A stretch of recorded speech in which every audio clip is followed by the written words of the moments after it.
ಗಂಡನೊಡನೆ phone ಸಂಬಂಧ ಜಗಳವಾಡಿದ ಹೆಂಡತಿ 4 ವರ್ಷದ ಮಗು ಮತ್ತು ತನಗೆ ಸೀಮೆಎಣ್ಣೆ ಸುರಿದುಕೊಂಡು ಬೆಂಕಿ ಹಚ್ಚಿಕೊಂಡು ಸಾವು ಸೇರಿಕೊಂಡಳು. ಮಗಳು ಮತ್ತು ತಾನು ಸೀಮೆಎಣ್ಣೆ ಸುರಿದುಕೊಂಡು ಬೆಂಕಿಗೆ ತಾನೇ ಬಲಿಯಾದ ಮಹಿಳೆಯ ಘಟನೆ ಬೆಂಗಳೂರಿನ ಸಂಜಯನಗರದ ಕೃಷ್ಣಪ್ಪನಗರದಲ್ಲಿ ನಡೆದಿದೆ.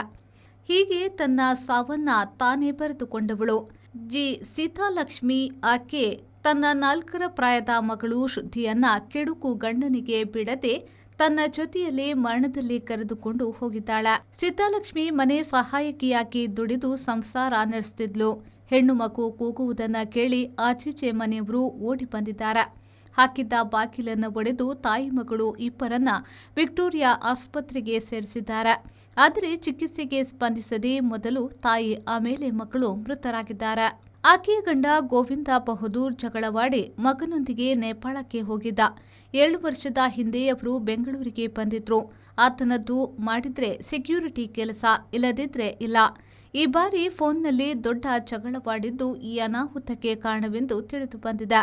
ಆಕೆಯನ್ನ ನೇಪಾಳಕ್ಕೆ ಹಿಂತಿರುಗುವಂತೆ ಆತ ಬೈದಿದ್ದ ಎಂದು ಹೇಳಲಾಗಿದೆ.